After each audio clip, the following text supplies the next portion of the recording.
अल्लाह अल्लाह अल्लाह। अस्सलामुअलैकुम दीन मेरा इस्लाम के प्यारे भाइयों और बहनों, आज की इस वीडियो में हम बात करने वाले हैं एक सांप और जोगी के वाक़ये के बारे में। दोस्तों, एक जिन्नात बहुत बड़ा सांप बनकर जोगी के सामने आ गया। उसके बाद उसने उसके साथ क्या किया, आइए आज की इस वीडियो में हम आपको बताने वाले हैं। प्यारे दोस्तों, किसी बस्ती में एक जोगी रहा करता था। जोगी का काम सांप पकड़ने का था। वो जोगी बहुत ज़्यादा इबादत गुजार था। वो रोज़ाना जंगल में जाकर सांप पकड़ कर ले आता और बाज़ार में बेचा करता था। इसी तरह से उसके घर का खर्च चल रहा था। जोगी के पास जो कुछ भी था वो उस पर मुतमईन था। अल्लाह पाक का हमेशा शुक्रगुजार रहता, कभी अपनी ज़बान पर शिकवा ना लाता, कभी उसकी ज़बान पर कोई शिकायत ना रहती। लेकिन उसकी बीवी शुक्रगुजार ना थी, उसे हमेशा कोई ना कोई शिकायत ही रहती, जिसकी वजह से उनमें दिन ब दिन लड़ाई झगड़ा बहुत ही ज़्यादा बढ़ता गया। बीवी का कहना था कि तुम ज़्यादा कमा कर लाओ, ज़्यादा काम करो, लेकिन जोगी कहता कि हमारे पास जो कुछ भी है अल्लाह का शुक्र अदा किया करो कि हम चैन से खा पी रहे हैं। लेकिन उसकी बीवी हमेशा ये कहती कि ज़्यादा पैसे कमा कर लाओ। एक दिन दोनों मियाँ बीवी की लड़ाई बहुत ही ज़्यादा बढ़ गई, बहुत ज़्यादा झगड़ा हो गया। बीवी का फिर वही रोना था कि ज़्यादा पैसे कमा कर लाओ, लेकिन जोगी का ये कहना था कि जो घर में मौजूद है उस पर अल्लाह का शुक्र अदा करो कि हमारे सर पर छत है, वरना कितने ही ऐसे लोग हैं जो बाहर सड़कों पर सोते हैं। फिर शाम के वक्त जोगी ने नमाज अदा की, अल्लाह पाक से दुआ मांगी और रिस्क की तलाश में निकल गया। रिस्क की तलाश करते करते उसे रात हो गई।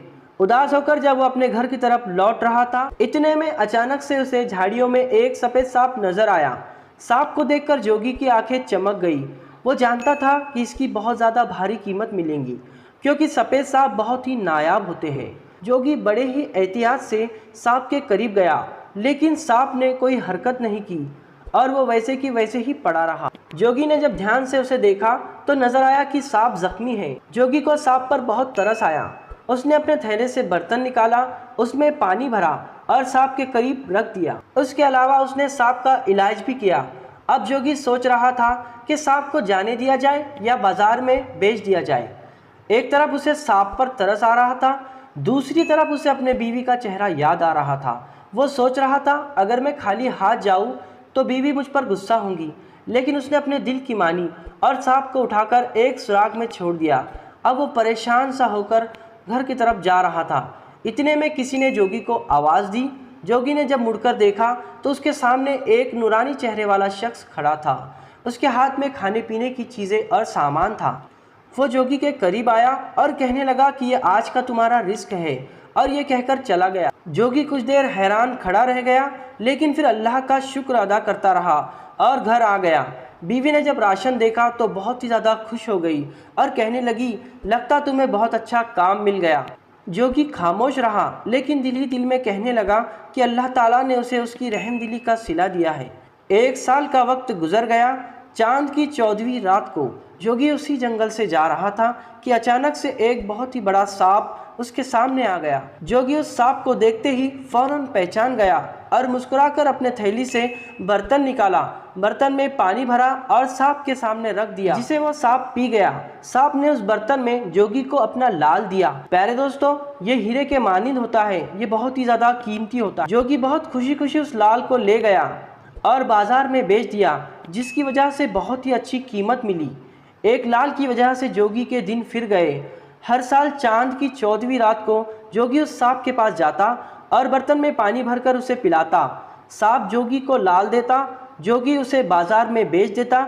जोगी की जिंदगी अब ऐशो इज्जत के साथ गुजर रही थी। अब बीवी से कभी लड़ाई ना होती और घर में राशन की भी कोई कमी ना थी। बच्चों को अच्छी जगह तालीम दी जा रही थी। जैसे जैसे जोगी की उम्र बढ़ती गई तो जोगी कमज़ोर सा हो गया। अब वो ज़्यादा चल फिर नहीं पाता था। जोगी ने फैसला किया कि अब इस बार वो अपने बड़े बेटे को अपने साथ लेकर जाएगा। चुनांचे जोगी अपने बड़े बेटे के साथ सांप के पास गया और कहा कि मैं अब बूढ़ा हो रहा हूँ, अब मेरे अंदर वो ताकत और कुव्वत कम हो गई है, अब मेरे अंदर ताकत नहीं रही, थोड़ी सी ज़िंदगी और बची है, इसीलिए अब तुम्हारे पास मेरा बड़ा बेटा आएगा। तो सांप ने जोगी की बात सुनकर अपना सर हिला दिया। जोगी का बेटा बहुत ही लालची था। उसने सोचा थोड़े थोड़े लाल लेने से बेहतर है कि मैं इस सांप को ही मार दूं और उसका वो खजाना लूट लूं जिसकी सांप रखवाली करता है। जब बेटा अगली बार सांप के पास गया तो सांप पर खंजर से वार कर दिया। इस बार सांप की दुम कट गई तो सांप ने गुस्से से मुड़कर जोगी के बेटे को देखा और उसे डस लिया। मौके पर ही वो मर गया। और जब शाम हो गई और बेटा घर ना आया तो जोगी खुद ही अपने बेटे को लेने उस जगह गया। उसने देखा कि उसका बेटा खून से लथपथ जमीन पर पड़ा है। जोगी अपने बेटे के पास बैठकर बहुत ही ज्यादा रोया। जोगी का रोना सुनकर सांप बिल से बाहर आया और जोगी ने सांप को बहुत ही बुरा भला कहा। जोगी कहने लगा, मैंने तुम्हारी जान बचाई, तुमने मेरे बेटे को ही मार डाला। लोग सही कहते हैं, सांप किसी के सगे नहीं होते। जोगी की बातें सुनकर सांप ने अपनी कटी हुई दुम जोगी के सामने रख दी। अपनी असल हालत में आ गया और कहने लगा, मैं एक जिन था। जिन ने बड़े गुस्से से जोगी को देखा और कहने लगा, तुमने मेरी जान बचाई, मैं तुम्हारा बहुत ही ज़्यादा शुक्रगुजार हूँ और उसका एहसान आज तक मैं चुका रहा था। लेकिन तुम इंसान बहुत ही ज़्यादा लालची हो। तुम्हारे बेटे ने मेरे खजाने के खातिर मुझ पर हमला किया और मुझे मारना चाहता था। आज तुम यहाँ से जो चाहे लेकर चले जाओ, लेकिन दोबारा मुझे अपनी शक्ल मत दिखाना। तो सांप की बातें सुनकर जोगी बहुत ही ज़्यादा शर्मिंदा हुआ और बिना खजाना लिए ही अपने घर लौट गया। दोस्तों, इस कहानी से हमें ये सबक नहीं मिलता कि लालच बुरी बला है, बल्कि हमें ये सबक मिलता है कि जो कुछ भी अपने पास मौजूद है उस पर राजी रहो और अल्लाह ताला का शुक्र अदा करते रहो। हर वक्त इंसान को चाहिए कि वो अल्लाह ताला का शुक्र अदा करे। तो प्यारे दोस्तों, आज की वीडियो में बस इतना ही। अगर वीडियो अच्छी लगी तो प्लीज़ लाइक करें, आगे शेयर करें और अगर अभी तक आपने चैनल को सब्सक्राइब नहीं किया तो प्लीज़ सब्सक्राइब करके बेल के बटन को ज़रूर दबाएं।